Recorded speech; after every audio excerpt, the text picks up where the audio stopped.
This podcast series is supported by members at Patreon. If you want to support this podcast series, head to patreon.com/Cascadian Beer.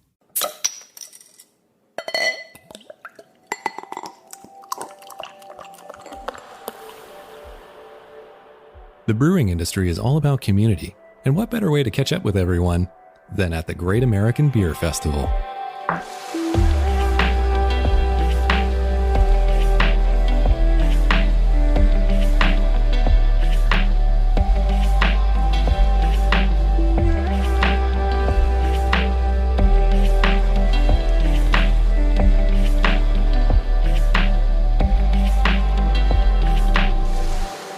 Welcome to the Cascadian Beer Podcast. My name's Aaron and I'm Cascadian. I have a background in radio and television broadcasting. I'm a music producer and have a passion for beer. I don't consider myself an expert in beer by any means, but I do enjoy and respect the craft and the passion of these brewmasters. I want to learn from these pioneers on what sets them apart from the rest and why they choose to call Cascadia their home. Cascadia is a bioregion in the Pacific Northwest in the North American continent.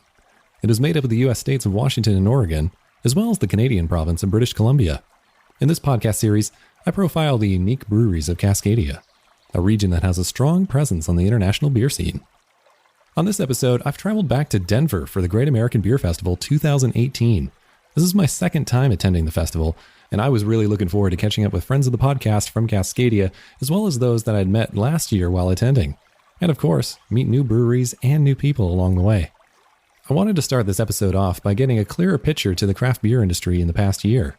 For that, I was fortunate enough again to sit down with Chief Economist for the Brewers Association, Bart Watson. My name is Bart Watson, and I'm Chief Economist at the Brewers Association. And it is fantastic to see you again. We saw each other almost this time last year. I mean, it was October last year. We're at the Great American Beer Festival 2018 in Denver. And are you excited? I'm excited. This is one of those events every year that re-energizes me, that gets me excited. You get to see everybody in the beer industry. You get to see how excited the consumer still is about beer and craft beer. So yeah, I'm looking forward to it. It's a fun few days. All right. So you are the economist for the BA. So let's crunch some numbers here. Things were looking really positive last year. Things were on the up. I remember you said we were seeing between 70 to 80 closures of breweries kind of annually. Has that changed at all? I mean, I kind of feel like there might have been a bit of a down slump in terms of openings. Yeah, we've seen certainly that closing number rise. It's risen a little bit as a percentage. You know, some of this is just we have a lot of breweries now. And so even if a low percentage of them close, that's a much higher number than it was a few years ago. I think some of it is it's a tougher market than it was. And so, you know, more people are recognizing that, you know, maybe they're not getting the growth they expected to get and are choosing to close down. You know, I think we'll probably see between 200 and 300 closures this year, which is going to be the most that we've seen. But as a percentage is still, you know, only a few percent of the industry and way below what you see in a lot of other small businesses. Yeah. So today, do you know off the top of your head how many breweries we have in America here? If I had to guess a number right now that are active, probably about 6,800. All right. So we're approaching 7,000. I think we're going to hit 7,000 by the end of the year. It's going to be the most we've ever seen. And, you know, it's worth noting that even with all those closures, we're still seeing openings outpace closures, probably 3-1. Right. And we're going to see more openings this year than maybe we saw last year. So there's still tremendous excitement about getting in, but certainly it's tougher than it was a few years ago. And we were seeing openings last year, like kind of in kind of well-established hubs already. Have we kind of seen that spread across the board? I think we're still seeing it at least statewide in places where there are already a lot of breweries. It's actually really baffling to me how much more density you're getting in places where there are already a lot of breweries. Like Portland, for example. Yeah. There certainly are limits to this, though. And, you know, I think we've finally seen the tipping point in a couple of the very leading cities. Portland, San Diego are places where it's starting to be a little bit more one in, one out, and occasionally even one going in or, you know, one coming out and not getting replaced by another brewery, which is something we certainly didn't see in those cities a few years ago. So it is changing, but generally speaking, most of the openings are still in states that have a lot of breweries. So overall, industry as a whole, did we see growth or is it just kind of been stable again? We see growth. And, that I think that's worth stressing that, even in a slowdown, it's a growing industry. Yeah. I think, there is a question about whether there's enough growth for everyone to succeed. But, I think we're going to see 4 or 5% growth when all is said and done this year. And an industry that's, 25 million barrels, we're going to see 1 million barrels of growth. And that's something 5 or 10 years ago would have been a remarkable achievement. Yeah. And what are we sitting at market share wise in terms of the overall consumption here? I think we're looking at probably somewhere in the 13% range in terms of volume share when all is said and done this year. Dollar sales are always stronger, and we continue to see strong dollar sales growth, particularly because so much of the growth is in the tail, which is higher price point on average, more likely to be on premise. So, it's possible we're going to get to 23, 24% of dollar sales this year. And then like last year too, we were really looking at kind of the tasting rooms just really exploding and not necessarily packaging the products and sending it anywhere. Has that kind of come about? Yeah, the tasting rooms still are where a lot of the dynamism is. That's certainly, when we talk about more breweries opening than ever, most of them are banking on a direct-to-consumer, locally focused model. Right. These aren't breweries that are starting up and expecting to be packaging and broader distribution like we saw maybe 5 years ago. So that's certainly where some of the growth is. I don't think it's all the growth, but I wouldn't be surprised if, last year it was probably 30% of the growth, and this year it might be more like 40 or 50% of the growth that we see coming direct from those brewery sales. So you said last year, we're seeing most of the breweries, 75% are making less than 1,000 barrels. Is that still the case? That's still the case. We still see that long tail, dominating the number of breweries. And so it's worth keeping that in perspective. We're moving toward a world where we have 7, 8, 9,000 breweries, but that long tail, most of those aren't going to make very much beer. And, when you think about 75% of the breweries, that's a huge number of breweries. And if you add up all their beer, they're making about 1 out of 200 beers in the US. They have about 0.5% of the market share. So it's a lot of breweries and not a lot of beer. And then the conversation last year that we were having too was there was a lot of talk about malt being the new hops. How have those feeder industries, as it were, for the brewing industry come about? Have we seen growth in that sector too, or is everything just kind of happy as it is? We've been seeing tremendous growth in hops in recent years. I think we're starting to see that slow down, and perhaps there was maybe even a little bit of an overbuild in hops, particularly in certain varieties. One thing to note is that the hops industry is a global one. Even if hop growers aren't seeing as much demand growth as they've seen here in the US, overseas we're seeing craft explode as well. And American hops are really the signature flavor of what craft beer is now globally. So I think we're going to see some growth there just because of global demand. On the malt side, certainly there has been some growth. I don't think it's quite as fast, and certainly malt being the new hops we're not quite there yet. We've certainly seen a lot of sessionable styles grow, but they're not necessarily super malt forward styles. So we'll see if that changes. I still think that's a lot of green space for brewers to explore. Right. And then also there was talk last year about kind of ciders were becoming the new popular thing. Has that had much of effect in terms of beer, or where is the cider percentage with the BA? Yeah, we don't track cider as closely. Certainly some of our members make cider, and we're seeing increasingly a lot of them are more interested in cider. And there's been a lot of growth this year in, particularly rosé ciders have been a big thing, driving chunks of the market. There's overlap there. Some people who are drinking cider are drinking beer and vice versa. Some people are drinking cider because they don't like beer and vice versa. So I think we're still seeing growth in the cider market. It's really split at kind of the larger producer. It's, some of those rosés are the products that they're growing really well. But there's a lot of small producers in cider, just like in beer. And a lot of them are focused on, drier ciders, on kind of, really getting those local dry flavors. So the cider market's an interesting one. It's definitely not as developed as the beer market in the US, but it's one that I think there's going to be a lot of changes in the coming years. Which state saw the most growth last year? In terms of volume growth, that's a good question that I probably should know off the top of my head. I'd have to guess that it's one of the states that we're seeing come online, and grow rapidly. A state like Texas. We have seen some slowdown in some of the leading states. Colorado, California aren't growing quite like they once were. Yep. Part of that too is that breweries in those states are building second breweries out of state rather than growing in state now. So there's been a lot of growth in states that are a little less traditional for craft. Virginia's been one that's really moved up a lot of the rankings recently.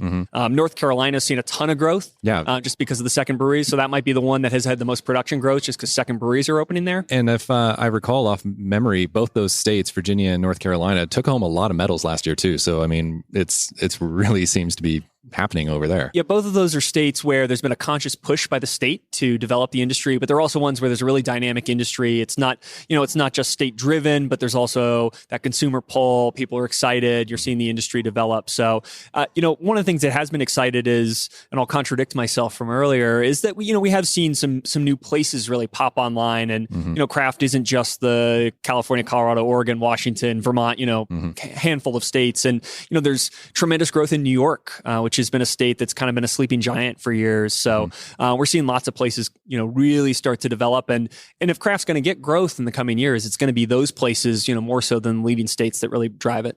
And then numbers wise, how's the Pacific Northwest doing, Washington and Oregon? We're still seeing growth in a number of breweries. Oregon certainly has slowed. I think Oregon's starting to really, the per capita numbers are very high. More than 20% of the beer that is drunk is produced in state and by small producers. That's a tremendous statistic in a state that doesn't have a large brewery in it. Yep. And, so I think you're seeing a little bit slower growth there because it's just reaching that mature market point. Washington seems like it's still growing. Certainly a number of breweries and that long tail continues to grow, but maybe it isn't quite what it was a year or two ago. Okay. And what is the one thing that you're most excited about numbers wise for the next year? Like what's a big projection that you'd like to see happen?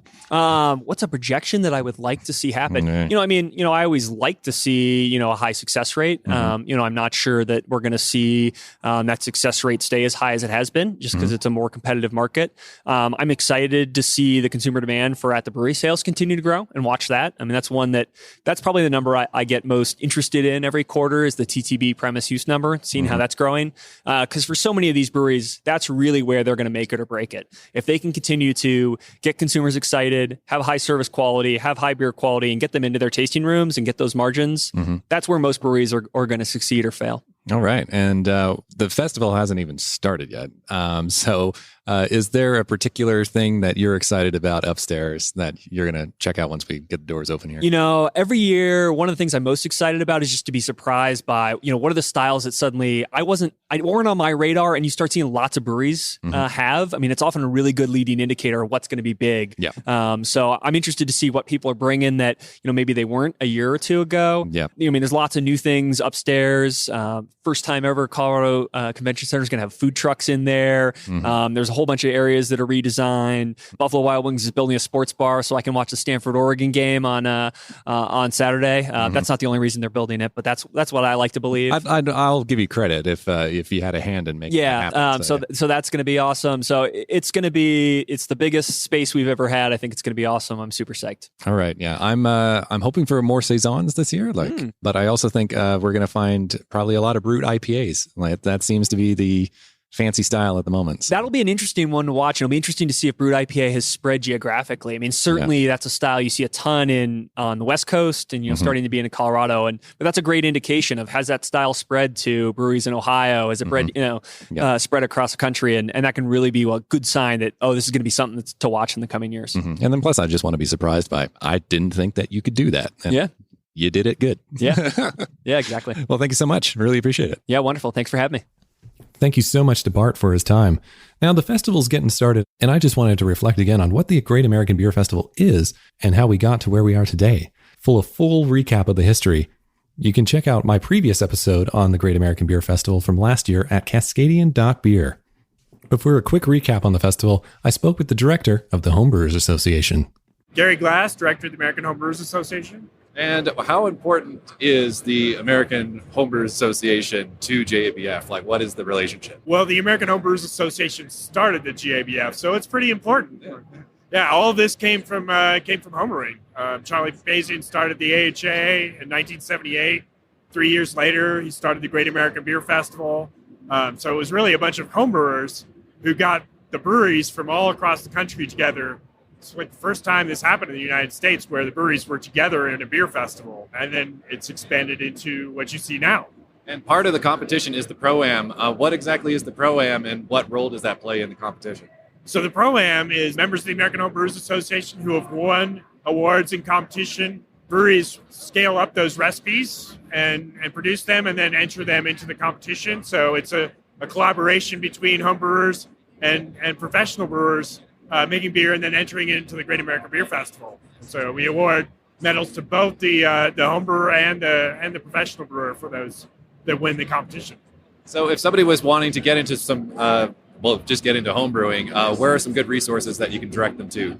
Well, a great resource is our website, homebrewersassociation.org. We've got a ton of free information, videos that can walk people through the process. So really encourage people to start out very simple with an extract batch, make it really easy, and then from there, the sky's the limit. When was the last time you brewed? The last time I brewed was a couple of weeks ago. What'd you make? I made a steam beer, a California Common. Right, sweet. Well, thank you so much for your time. Yeah, absolutely. My pleasure. Thank you so much to Gary for his time. Really appreciate it.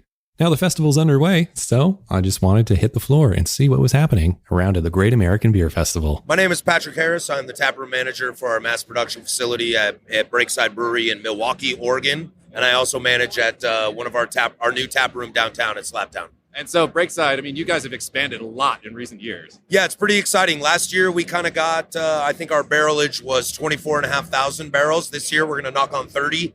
So we're seeing that, 15 to 20% growth is kind of our ideal spot right now. We don't want to get too big too quickly, but natural progression, the demand, the market wants more beer, and we're trying to give them more beer. Yeah. So how is Portland as a whole, as a scene at the moment? Is it kind of plateaued or stable, shall I say? Oh man, this is the question I probably get the most. Most people ask because, in the greater Portland area, we probably have 93 breweries, somewhere around there, and everyone's worried about saturation. And I always say this, Portland does not need more breweries. However, we will always drink good beer. So if you open a spot and you make great beer, we're going to come to you. The market is not saturated. We're so supportive of each other. We're all friends with each other. There's no competition. Obviously, we need to sell bottles, sell kegs, and make money to pay our employees and things like that, and accolades. But at the end of the day, we all love beer in Portland so much that we're rooting for each other. So if you make great beer, you get to hang out. That's all we say. Right. So Portland, you're there. Do you venture out much? Who in Washington is inspiring you? Ooh, the people in Washington. My baby right now. I don't specifically know anybody up there, but Rubens out of Seattle, over in Ballard. I lived in Ballard for a little bit. Rubens wasn't there when I lived there. That's my darling. That's my baby. I think those guys make such fantastic beer, and I'm so happy for them. And I just hope they continue their success. And if you haven't had Rubens, get on it. The Goza is absolutely amazing, as seen here at GABF. They've given love to Rubens. It's time for everyone to give love to them too. And then how about Canada? Who is a favorite BC standout for you? Well, we got some friends up there, Yellow Dog. We know those guys, and I have to give a shout out to them. We've collabed with them. They make great stuff too. They understand Brett. They understand IPA. Mass love to the Yellow Dog kids. So has anything stood out for you here at the festival yet? Like, what's a beer that's really caught your attention anywhere? Ooh. It's a tough call. There's so many places. I'm just trying not to get too drunk, to be honest with you. It's so easy. You just look and you're like, 1 sip or 1 ounce. I can put this back real quick. To be honest, I haven't got there yet. Right. I know that's a bad answer, but I'm not quite there yet. Yeah. So this is my second time here, and last year the best advice I got before the festival even started was from another media guy from Fort Collins. And I said, what's the best advice you could give me? He says, you're already 2 beers in. I'm like, what are you talking about? He's like, the air's thin. You're 2 beers in. Yeah, I heard something the same. I asked some friends that work in it for our company and some friends that work for other breweries in the Portland area. I said, what's the biggest advice? They said, to be honest, there's so much beer. You're going to drink so much beer that if you taste something and it's not good, spit it out. You don't have to finish it. Because if you just say, whatever, I can kill this 1 ounce beer, 2 hours later, you're on the floor. All right. Well, thank you so much. Not a problem, man. Good luck. All right. Friend of the podcast. Great to see you again. Your name? Erin Hamrick from Brewing Company. And you're in Aurora, Colorado. Yes. And how have you guys been the past year? We've been good. We're really gearing up for 2019, and 2018's been great. And how many beers do you have entered in the competition this year? Do you know off the top of your head? We have at least 8, so we're hoping to get another medal. Okay, well, best of luck to you, and it's always great trying your beers because they are fantastic. Oh, thank you. Thank you very much. Ben Sable with Circle Brewing Company. And I'm drinking your historical IPA. What's historical about it? Well, pretty much everything is historical about it. We were as accurate and true to historical accuracy as we possibly could be in recreating the beer. We work with a micro maltster to recreate the malt that went into it. We researched a bunch of different recipes at the time. 300 years ago, of pale ales that they were sending around the world. Took an amalgamation of that, recreated that recipe. We then took that recipe, brewed it, then put it into barrels, inoculated with Brettanomyces, because during those trade routes, all of those barrel staves are getting broken down and reused over and over again. Bread contamination was an absolute certainty at the time. So by the time it got to its destination, it had secondarily fermented with bread. And this beer is the result. So we did all of those things as best we could. And hopefully when you drink some of this beer, you're drinking what it tasted like 300 years ago to drink an IPA. And you're from Austin, Texas. What was the malt company that you worked with? Blackland's Malt. And where are they based? They're based in Cedar Park, Texas. All right, cool. And then how's the festival been for you? How many years have you been open, and how many times attending? I've been open 8 years with Circle, but this is my 10th GABF in a row, yeah. Cool. Well, thank you for your time. Oh, my pleasure. Thank you. Annie Johnson, And you're representing? Pico Brew. And how has Pico Brew been? Because I saw you guys last year. You introduced the still. What's new this year from you? The Z. So the Z is the second iteration of the Zymatic. So we've taken a lot of users' feedback, and then our engineering department has changed some things about it. Dimensions, weight, speed, brewability, if that's a word. And how's the reception been with Pico in the past year? It's been great, really good. We did also launch our U, which is our universal model that does everything from beer to spirits to coffee and kombucha and fusion beverages. And we put that on hold to finish out the Z and push out the still, because we have a lot of users that want that. We've rolled out about 1,200 of those, so we're pushing out about 100 a week, and should have that all fulfilled in a month, 6 weeks. And then the U will blast out again in January. Right, awesome. And then what are the plans for next year? A major expansion going on? I don't know. I think it's with all the SKUs that we do have, it's managing those, and then with the U, that'll be enough for the next year for us. And then with our Pico units, with all of our brewery partners, are adding on to those. So I believe since I saw you last year GABF, we've added on another 75 brewery partners, which brings us up to almost 250. Which is a lot. And when we first started signing them was at GABF a couple years ago. So I'm pretty proud of that. And I mean, you need to check all these recipes too, like with the breweries, to make sure that they're kind of in line with what they're brewing, correct? We do. We once we get the recipe, and then we scale it up or scale it down actually in our lab. It goes through rigorous QC and sensory panel, and then we send it off to the breweries so they can also sign off on it. Sometimes it's a hit, sometimes it's a miss. And then we do some changes, but then once it's signed off, I'm confident, the brewery's confident, but it's a very detailed process. But you're using a brewery's bread and butter. I mean, this is their beer, so you need to be able to represent them. And people want that at home, not just when they go to the brewery. So it's nice to have it at most places. Thank you so much. Great to see you again. Yeah, it's always good to see you. Yeah, my name's Dane Bart, founder of Eastern Market Brewing Company in Detroit, Michigan. And how long have you been open? We are less than a year. Next week is actually our 1 year. Well, happy birthday. Thank you. Appreciate it. So, obviously, first time here, too, and we're in Brewers Row. How's the reception been for you? It's been great. I mean, it's just so much great beer here. It's unbelievable how big it is. There's a couple festivals in Michigan, but nothing like this. It's been great. And what's the reception been like? How have people been responding to your beer? It's been great. You don't see a lot of New England style IPAs out here, I've come to realize, although there's a lot of growth. So we're having to explain them to some folks, and they're really liking them. Our white coffee stout, though, has been the one that people keep coming back for. Yeah, I had that. That's really tasty, man. Great work on that.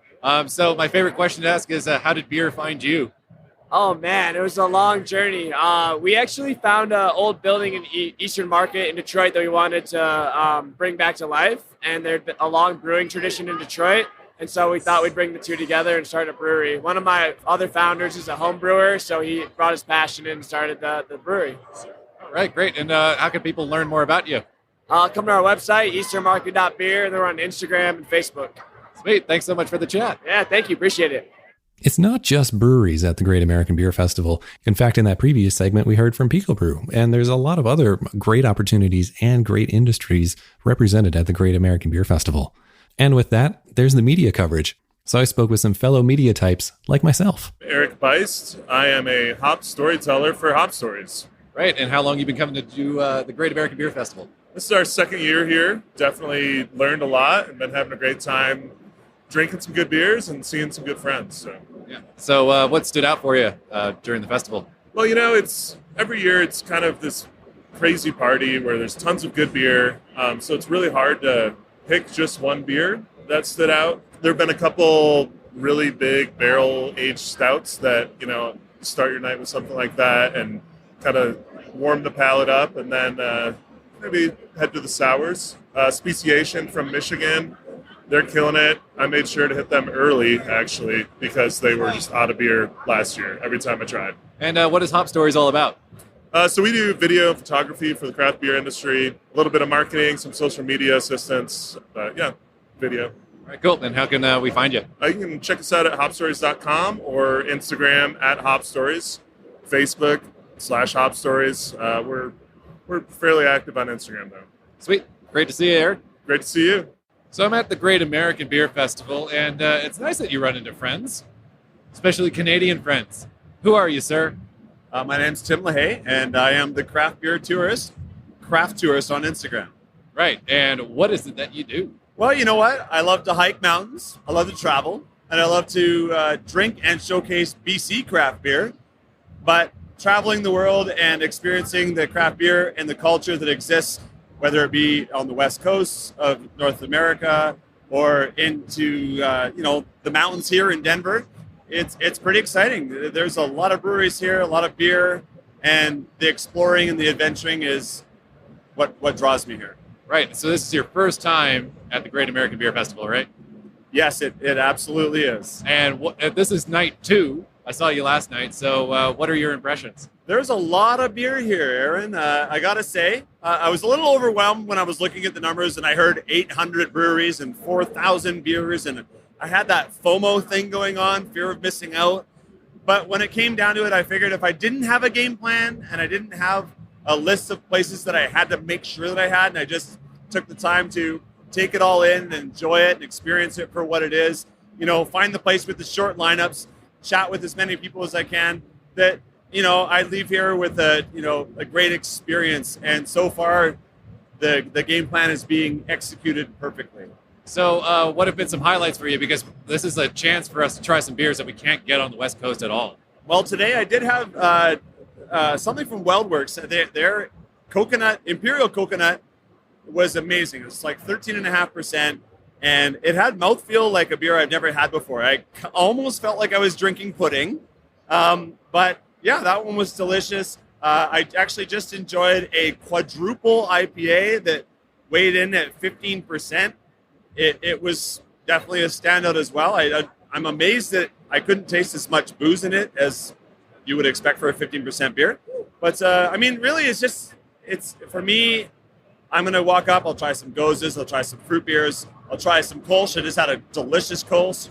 Cross a few breweries off the bucket list and just enjoy it, like I said, for what it is. And we just had some great beers over at Dry Dock, too, which is a favorite of mine here. Yeah, definitely. They just cracked a barrel-aged Imperial Russian Stout, and it was 12.5%. And wow, like that beer, it was one of those ones where I actually had 2 samples of it because it was just that good. I really enjoyed it. Great to see you, man. Yeah, you too, buddy. I'm here with another podcaster.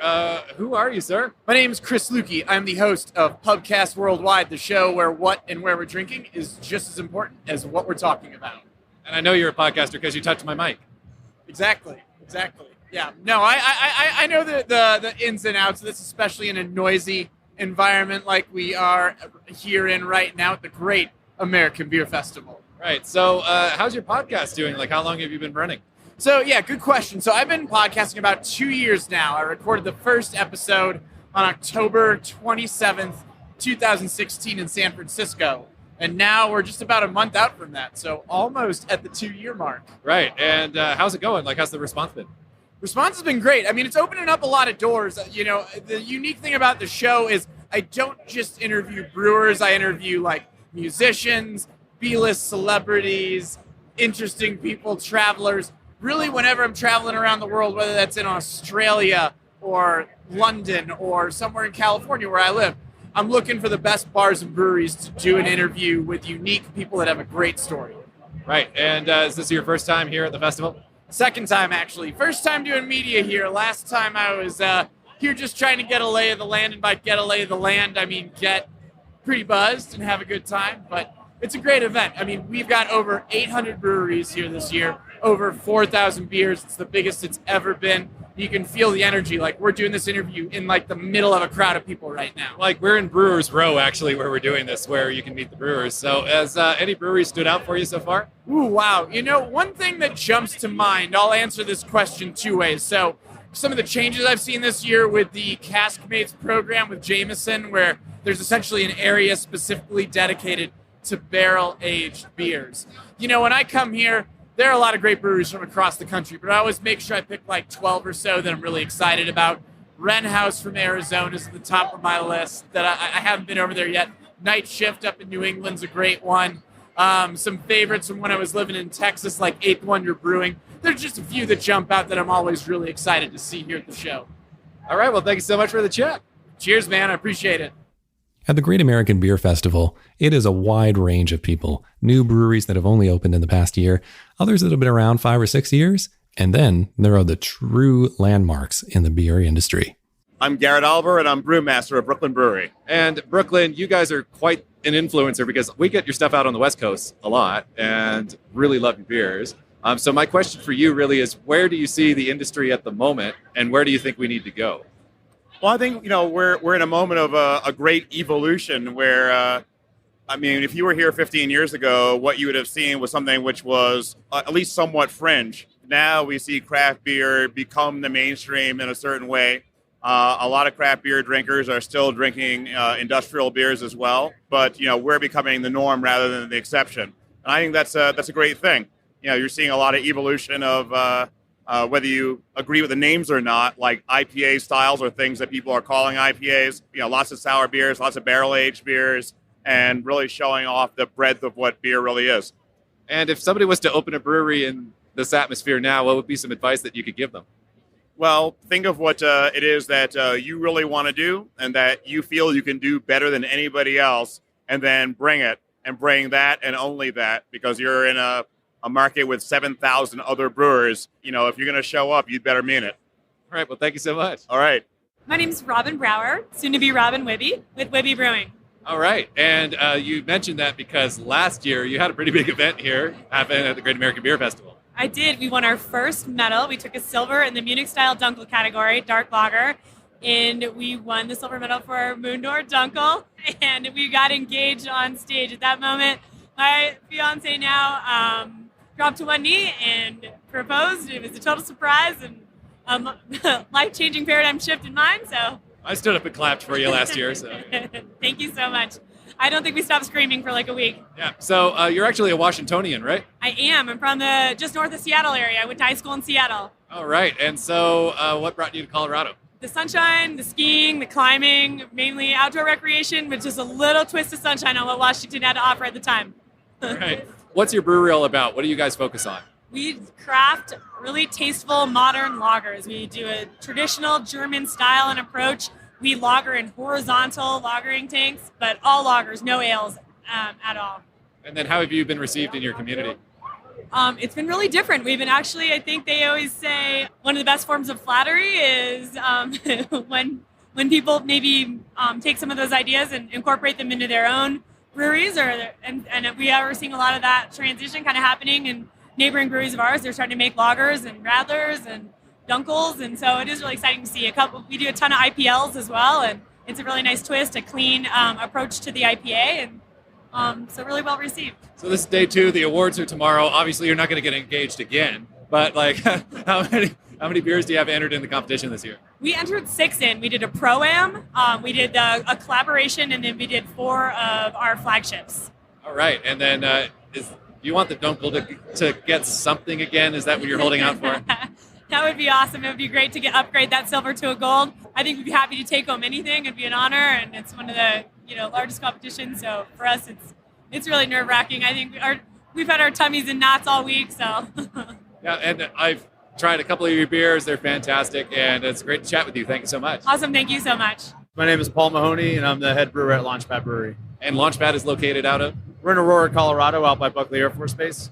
And so that has something to do with the name, right? Just a little bit. So what do you guys tend to focus on at the brewery? We tend to focus on standard classical styles, everything from German Kolsch's and Hefts, nice farmhouse-style saisons, all the way down to New England IPAs, milkshake IPAs, barrel-aged stouts. We do kind of do a little bit of everything, including sours. And you guys won a couple medals last year, right?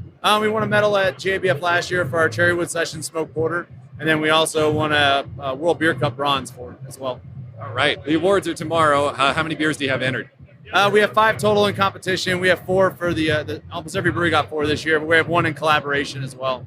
All right. And what is a beer that you're pouring here that you're really proud of? I'm definitely really proud of the Peacekeeper Porter. It has done well for us, taking home some hardware. So we're hoping it does it again. Probably one of my favorites is the Cape Canaveral Key Lime Pie Saison. It brings me back to home. Yeah, no, that was really great when I had it. You brought that out last year, right? And yeah, it was so good. Yep, yeah, we had it last year, and kind of been tweaking the recipe. We actually changed styles for not the actual base style. We changed styles for what entry it's going to be in this year. So we'll see how it does. All right, well, best of luck tomorrow. Appreciate it, you too. Andrew Shelton. I'm with Sign Brewing, and I'm the head brewer there. And out of Austin, Texas, right? That's correct. How long you guys been open? Oh, man, we're coming up on our 2nd year in March. Right, and what do you guys focus on? Like, what's your beer specialty? Obviously, we focus on beer. More specifically, right now, we're focusing in on IPAs. And then right now, we're kind of exploring kind of some of the fruit additives and stuff as well. So how is the Austin, Texas scene? Oh, the Austin, Texas scene is growing. It's amazing. There's always more breweries opening up almost every month now. It's pretty fascinating. So you're coming up to 2 years. Is this your first time pouring at the festival? This is actually my 2nd time. Last year, I was very fortunate that Sign won a booth in the lottery. And this time, we've had such a great year that we are actually one of the sponsors. All right. Well, thank you so much for your time. Your beers are fantastic. Thank you. I'm Mari Kemper. I'm owner and general manager of Chuckanut Brewery. And friends of the podcast. And here we are again at the Great American Beer Festival. How many years is this now? Well, we missed a year. The first year we opened, we didn't have enough beer to go. That was 2008. So 2009, we entered the contest for the first time, and we won Small Brew Pub of the Year with all lager beers.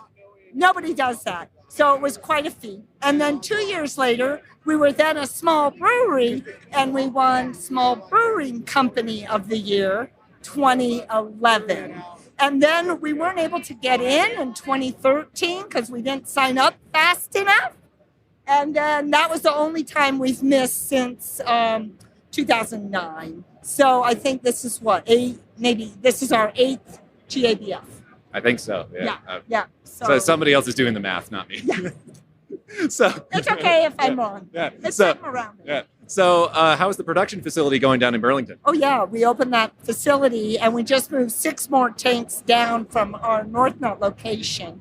Took a while for Will to hook them all up, Will, the brewmaster. And now they're all hooked up. So now we'll be upping up the production. And right now, just this year, it's only about 4,000. We're still very, very small. But for next year, it'll be more like 5,000 or maybe 6,000. And then, that facility has a ton of open space around it. So we have all kinds of big ideas. And what does this festival mean to you?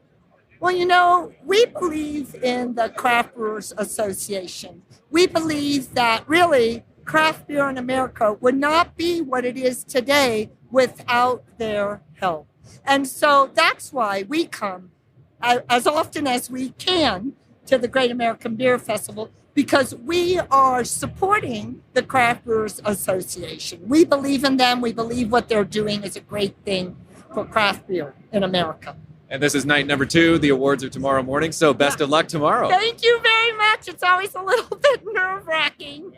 But, well, if we don't get it, we don't get it. We believe we make great beers. It's just a reconfirmation that we do make great beers when we get an award. So, yeah, thanks. But it's great to see everybody down in the hall. So I'll see you down there tomorrow. Really fun. Yeah, for sure. See you tomorrow. All right. Thank you. All right.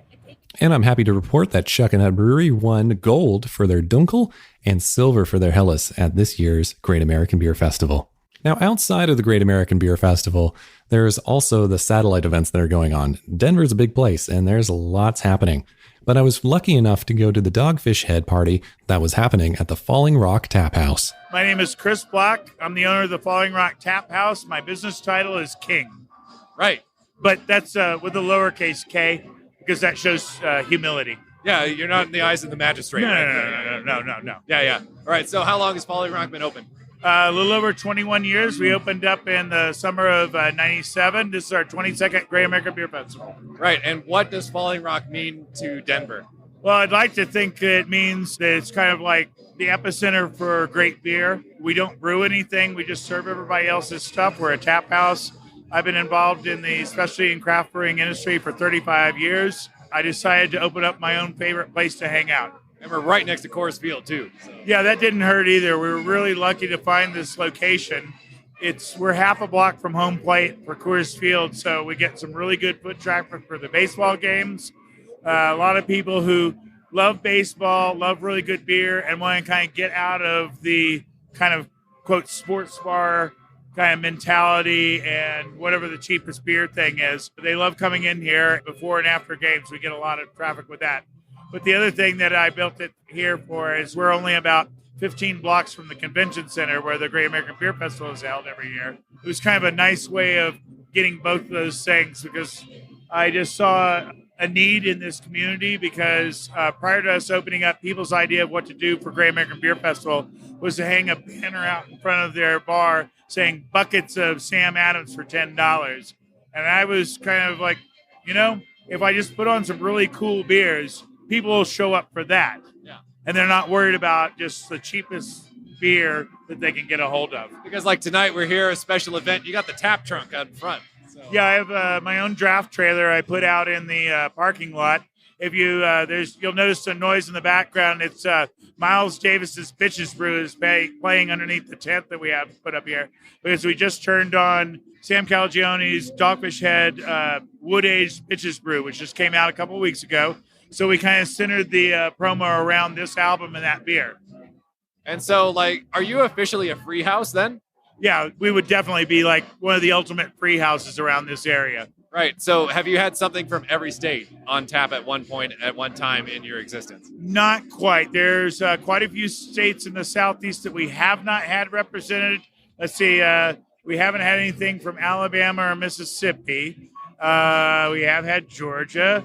We've had North Carolina, definitely. Have not had South Carolina. But, we're probably somewhere around 40 to 42 states represented so far. Right. So what state do you think is the breakout state this year in terms of beer? I don't know. It's getting a little tougher these days because so many places have kind of done things. Like North Carolina kind of broke out about 3-4 years ago and started putting out some absolutely amazing thing. Unfortunately, that meant it attracted a lot of attention that maybe if you're really a craft brew fan, was not maybe the most welcome thing. And then California's always been a hotbed. Then you get into the Oregon and Washington stuff. Colorado's been crazy. The Northeast got hot the last 6-7 years also with Maine and New England and stuff like that with the hazy IPA stuff. Right. So I'm from the Pacific Northwest, so I have to ask you, what is a favorite from Washington and what's a favorite from Oregon for you? Well, right now from Oregon, I am absolutely in love with John Harris's beer from Ecliptic. I've known John since 1999. We've had dinner together at my house. We do stuff. My wife and John and I did a collaboration brew last year for our 20th anniversary, and we did it on the 40th anniversary of the Horse Brass Pub, which is, absolutely dear to my heart. I miss Don every day. He and I were really good friends, did some traveling together. So we decided to do a brew on that day. So there was a good excuse also for us to go to the 40th anniversary party. And we just had an amazing day hanging out together. But there's also a couple others that I'm really, really high on right now. Like I love what Christian's doing over at Wilson People, and then the other Christian over at, of course, Hub and everything like that. So we just had some of Hub's beers on this week. He was able to get us a little bit of stuff there. That was a lot of fun. And I love what they're doing. You know, their whole theme of the bicycles and you know, not using cars and stuff like that. Really a lot of fun. And I just really enjoy that kind of stuff. And in Washington State, I've really been kind of enjoying quite a few of the breweries I've gotten lately. And I'm really kind of like brain farting. It's kind of late at night right now. Well, I mean, let me throw one out there. Probably Rubens. Man, yeah, that was a really good one. Yeah. And then a hometown favorite of mine, Chuckanut. Oh, Chuckanut's awesome, man. And then, okay, let's see if I can go 3 for 3. Fremont. Fremont's making some really nice beers. We had Lush on about 2 weeks ago, and we just got a second keg of it that I think right now it's 8 days old. Can't get any fresher than not that. Getting any better than that. Yeah. I mean, I think they were. Did it have its own seat on the plane to get out here? Well, no, it was like I think they were holding up the truck, waiting to load that keg on there. Right. Well, thank you so much for your time. Really appreciate it. Absolutely. Have a great night. Enjoy the GABF. Yeah, my name is Sam Calagione. I'm the CEO and founder of Dogfish Pad Brewery. And you've been a huge inspiration for me in terms of beer. I lived in New Zealand, got into homebrewing, and I actually got your beer out in New Zealand.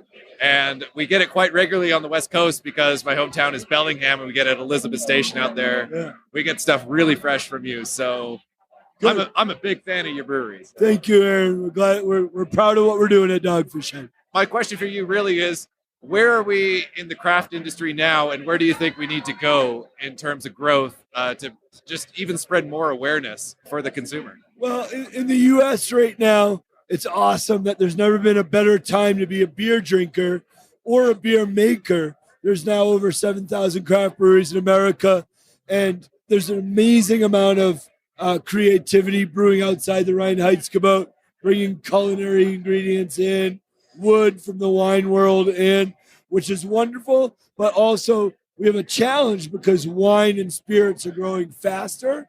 So beer has to get its shit together and convince young drinkers that beer it should be their go-to drink, even above spirits and wine. And I mean, that's what you've done for day one with your off-centered ales, right? Like you've really pushed the envelope of what beer can be. Yeah, we were the first, I think, brewery in America committed to making the majority of our beers outside the Rhine Heights Cabot.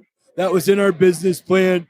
It was true when we were the smallest brewery in America, and it's true today when we're a top 15 brewery in America. All right, and then where do you see the biggest growth in the industry in terms of the states? Because, I mean, you're in Delaware, and like, what's the competition like there in terms of the other breweries? So, yeah, we're in a very small state. We have less than 1 million people in our state, but we're 2 hours from D.C., Baltimore, and Philly. So it's a really nice hub to be a local brewery in, and we're lucky that we are considered local in all, not just our state, but those cities. So we are growing double digits in our backyard, and that's necessary right now. All breweries across the country, if they distribute in 2 states or 20 states, they better make sure they're taking care of their home market before they expand. And what does the Great American Beer Festival mean to you? It means catching up with old friends, my high school friends who live out here who aren't in the beer world, my brewer friends. So it's like a homecoming mixed up with the Super Bowl. So it's a Super Bowl of beer, but it's like a homecoming for us wily vets. And if somebody was to open up a brewery today, what would be some advice you could give them? Oh, I would say there's always room for another great brewery in every big town in America, as long as you do 3 things. You got to come correct with world-class quality, consistency, and being well differentiated. Don't copy what other breweries are doing. Find your own niche and make it resonate with beer lovers. Thank you so much, man, for your time. Really appreciate it. My pleasure, Aaron. Thanks for doing this. Big thank you to Sam for his time. Really appreciate it. On the final day of the Great American Beer Festival, it was just nuts. But I was fortunate enough to speak with a few breweries representing Cascadia who took home some medals. Bolton Minister, owner and brewer at 5440 Brewing in Washougal, Washington. And where is Washougal? Washougal is just a little bit outside Portland, Oregon. We're just about 10 minutes east of Vancouver, Washington, USA. And 20 minutes outside the Portland airport. All right, and you've had a big day today. It was a fun day today. Yeah. What did you come home with? So we got the silver for German-style Kolsch. Right, and how proud are you of that? It's good. Cascadia is the beer, and it's the beer that I love to brew and love to drink the most. So it's good. Right, and then how many categories did you enter? We entered 4 categories. Yep. All right, cool. Well, so congratulations coming home with the medal. Thank you. I really appreciate it. I'm with GoodLife. How you doing? Doing pretty well today, man. That's for sure. Yeah, you've had a big day. What happened to you? Well, we won a consecutive gold medal with our American Pale Wheat Sweet Ass today. So 2 years in a row, right? Yeah, back to back, 2 years in a row. It was awesome. Congratulations. Yeah, thank you very much. We're pretty stoked about this. So pretty happy. All right, and if somebody wants to come down and visit you, where can they find you, and what are you all about? We're located in beautiful Bend, Oregon, right in the central part of the state. So just ask around town. They'll tell you how to get to us. They know us. There was one brewery in particular that really caught my attention this year at the Great American Beer Festival. They had something pretty unique, and it was very delicious. My name is Melissa Priest. I'm one of the co-founders of the Referend Beer Blendery. And I'm James Priest, and I am also one of the co-founders and, I guess, blender at the Blendery. All right, and when did you guys start? So we started in early 2016. Our tasting room officially opened at the end of 2016. There's obviously a large lead time with these long-aging beers to get enough beer mature enough to serve, to the public in our tasting room. So coming up in December, this will be 2 years open in the tasting room. So how did beer find you? Yeah, I moved to Maine in what was that, late 2010, with nothing else to do but join Melissa in her senior year in Maine. And then I started working at Baxter Brewing Company right when they started up. Very serendipitous. I've been throwing out job applications every which way. But I went to school in Boulder, found beer that way, but then found my way into the beer industry. Just that serendipity of being right next to a brand new, young, upstart craft brewery there. But you guys have a really defining characteristic to your brewery, which is really unique. What is that? So everything that we do is 100% spontaneously fermented, which means that we're never adding cultured yeast or bacteria ever. It's all of our beers are fermented with ambient yeast and bacteria from the air that come in during the natural cooling process after we brew. We pump our wort out into our cool ship, which is just a giant, shallow stainless steel pan. We open it up to the cool winter air and we let it cool naturally overnight. And during that process, we have wild yeast and bacteria that float in and settle on the wort. We then bring that back to our barrel cellar and we put that into oak barrels and then just let them ferment, usually start between 1 and 7 days after we pump the wort into the barrels and let them, ferment for months to years. And you said this cool ship is mobile, right? It is, yes. Right, just in the back of a big old box truck, like 26 feet, maybe 28 feet. I can never remember. There you go, 26. Yeah. And we do that because we don't have a brew house. So we brew locally at other breweries. And so our cool ship kind of can accommodate different batch sizes ranging from 10 up to 40 barrels. So that allows us to brew at kind of any brew house in that range that's willing to basically do these long brew days with us of turbid mashing and long boils and a long time of cooling. So you're at the Great American Beer Festival. Is this your first time serving here? It's my technically second time serving here. I was here once with Flying Dog like 5 years ago maybe. But definitely first time as a brewery, first time as, pouring everyone all spontaneous beer and, showing everyone what that's about. And what's the response been? We've been really encouraged by the response. It's a kind of difficult beer to explain. Not everybody knows what spontaneous fermentation is, and so we've been doing a lot of education back here, but people have been incredibly receptive, willing to listen to my very long spiels. So I've been grateful for that, and people have, been enjoying the beers, it seems. And how can people learn more about you? So we have a lot of information on our website. James has written up a lot of nice overviews about kind of how this process works, kind of how the biological process works, what our methods are. Yeah, I would say that's the best place, or come out to our tasting room where we're happy to talk with you for a long, long time about anything you want to know. Well, thank you so much, both of you, for your time. Really appreciate it. And very, very delicious beers. Thank you. Thanks so much. Thanks for having us. Now, I'm at the Great American Beer Festival, so imagine my surprise when I saw a Canadian brewery on the floor. Jim Dodds, Vice President Operations, Red Truck Beer Company. And you guys are friends of the podcast in Vancouver, but you've just opened in Fort Collins. Yeah, you know what? We're really excited about being down here. This is cool, and being here at the Great American Beer Fest is even cooler. So it's we're glad to be part of this, and we're really excited about being here. So it's a ton of fun, great beers, and again, we're looking forward to being part of it also. And how's the reception been in Fort Collins? You know what? It's been really good. We're very happy. We were hoping to open in May, but we didn't get open until towards the latter part of August. Would have liked to have been there right through this summer, but you know what? This is a journey, not a destination. So you know what? It's going to take some time and whatnot, but we've been well received, and having 18 beers on tap and all different flavors and styles and kinds and whatnot. It's it's real cool. So why Fort Collins? You know what? We believe that we looked at a lot of other places in the U.S. and we just fell in love with Fort Collins, and knowing that it is the hotbed for craft beer in America. Why not just jump right into the deep end? Yeah, and the deep end's got no water in it. You know what I mean? It's like we're going in head first. So you know what? Our brand, we feel, really resonates on the east side of the Rockies. All about outdoors, music. We're big into the bike scene and whatnot. And yeah, once we came here, we fell in love with the place, and it's a great spot. And you know what? Colorado as a whole, just a great state to be in, be part of.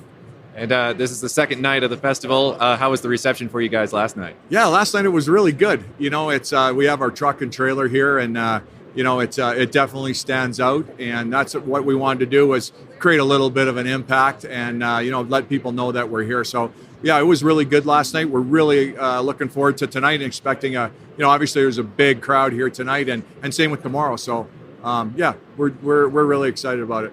Thanks so much for your time. Hey, absolutely. You bet. Yeah, I'm Sean Salyards, and I'm the head brewer at Red Truck Beer USA. Right, Red Truck Beer USA, because, yeah, it is a Canadian company. So how did you get involved with Red Truck?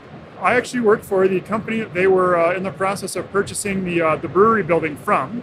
Over the course of about 8 months or so, ended up being friends with them, and kind of out of nowhere, they reached out with an offer. Easy. Yeah, very easy. Very easy. Very easy to get along with. Justin's a great guy, and it's been pretty awesome being able to work with these guys and working with, Justin specifically. So, I mean, you have recipes from the Vancouver facility. Do you get to craft some of your own recipes as well? Yeah, absolutely. These guys have been wonderful because they realize that the market is just a little bit different. So we kind of had a long discussion about what brands we thought would do well here.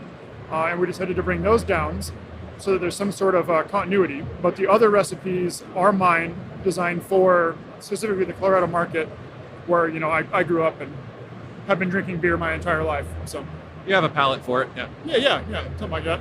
So what's a favorite beer of yours to make? Right now, I'm really liking the black lager, and generally lagers in general. I like to brew what I like to drink, and I like to drink 3 or 4 beers at a time. So a lot of it ends up being some of the lower alcohol lager stuff, which kind of doubles as fun because it is the most difficult beer to brew, and it makes me feel good that we can pump out consistent, clean lagers. All right, well, congratulations, and I'm glad to see that you guys have a great reception here at the festival. Yeah, absolutely. Thank you. I just want to say thank you so much to everybody for their time. Really appreciate it. I mean, it's the Great American Beer Festival. Schedules are tight. It is just insane for those few days where everybody piles into Denver. It was great meeting a lot of new breweries. It's great seeing old friends again, and can't wait to return, hopefully next year. And if you enjoyed this episode, please feel free to share this episode. We really appreciate it. Gets this podcast into as many ears as possible. Also, hit that subscribe button in your favorite podcast app or leave us a review wherever you listen to podcasts.